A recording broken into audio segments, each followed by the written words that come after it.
So I went to the grocery store today to get the essentials. Like, I know that I'm moving, I have to kind of rebuy all the things, all the little things like the ketchup, the mustard, all your kind of basics, in addition to regular weekly groceries. So I knew it was going to be a lot of money. And I've been struggling to set aside that money because I am on medical leave, as you know, for my mental health. So I'm only making about 80% of my salary. And so I've been kind of angsting about having to go do this big grocery haul. And I had started with this big list of all the things I need, and then I pared down the list. And then I pared it down even more. And then the less money I had, I pared it down even more. So it became like, one can of beans, one, like one bottle of Diet Coke. What, you know what I mean? Like, I had to like do the smallest amount possible, which I know is not necessarily economical. And people will say, this is what I always find funny when people say to people that don't have much money, they'll be like, well, it doesn't make sense for you to only buy, one of that, because if you buy the 4-pack or whatever, technically you're saving X number of cents per unit.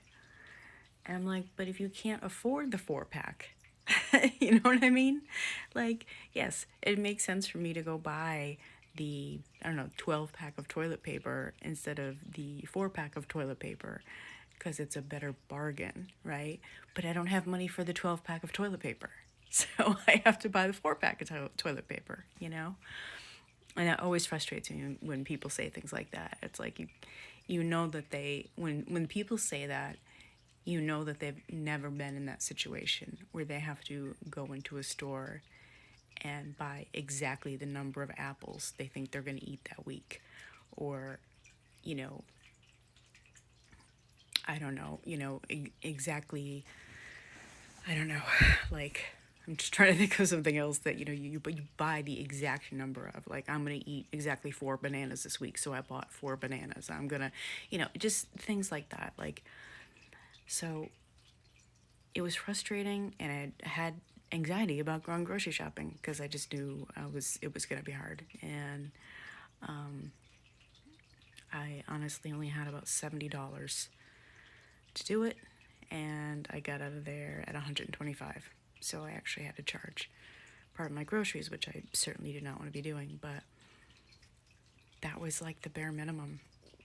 I had to get a roll of paper towels. I have to get, salad dressing for salad. I have to get, so it was, I don't know. I think that there are people in the world that get it and people in the world that just don't. And they've just been lucky enough to never have to experience that kind of thing where I was standing in the aisle of the salad dressings and I really wanted to buy the salad dressing that was $5, but I really should buy the salad dressing that's on sale for $3.29, and standing there for a good 5 minutes debating with myself over that $1.70 and feeling wrong for buying the $5 one. That was my splurge. That was my splurge to buy the more expensive salad dressing. Anyway, and it's just getting harder and harder. Everything just costs so damn much. And I live in Massachusetts, and I think we have the second highest cost of living in the country. And these salaries absolutely did not keep up with that, not even close. So things I'm paying twice as much for now that I did, I don't know, a few years ago. My salary isn't twice as much, I can tell you that. Anyway, so that's due to a lot of complicating factors, and I know everybody else is suffering that as well, but it was just like an added stress I didn't need today because I had to, move my stuff over from where I'm staying to my new apartment. And now I'm in extreme pain. My back is in horrible pain, and my fibromyalgia is all flared up, and I can hardly move. I feel very stiff. I am sitting on a heating pad because my tailbone is hurting me. As I've been saying, as I've mentioned before, my fear of having, rare butt cancer. I don't know, but my tailbone still hurts, and so I'm sitting on a heating pad right now. So I have a hot butt. So anyway, I did a lot today, and I'm exhausted. But the apartment is really cute, and I'm excited about it. And like I said, I have a lot of conflicting guilt and anxiety and all these things, but it's amazing how, especially when you're an anxious person or you're a depressed person, how, emotion's complicated. And sometimes I wonder, because I don't know what it's like to not be that way, right? I wonder if other people have as many emotional ups and downs in the course of the day as I do.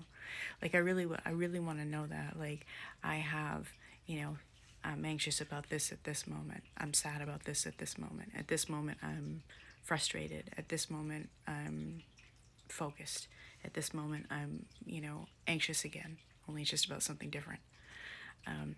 So I feel like my whole day, every day, is this kind of roller coaster of an up and down. I don't ever have just like where I wake up in the morning and I'm in a pretty good mood and I have a pretty good day.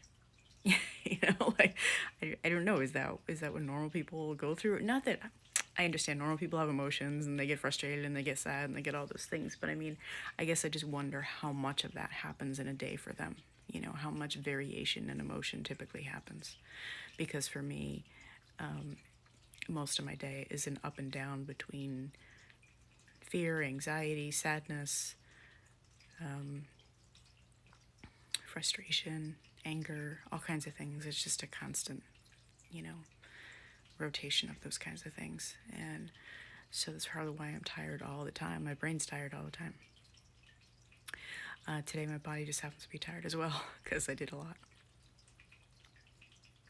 So tomorrow, the movers are coming to my storage space and moving everything in, and I wish I didn't have to pay for movers, but I am just too old and out of shape to do it myself, and I don't have enough help, and my friends are not in the shape to be moving, all my furniture and all that kind of stuff. So I have to do movers, and that's expensive as well, so of course I'm anxious about that.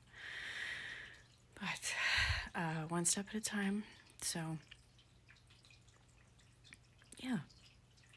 I hit about 10 things in this video again. One day I'm going to have a focused video. One day I'm going to talk about one thing, one subject. It's going to happen. It's going to happen. But I appreciate that you stick with me regardless. So have a good night.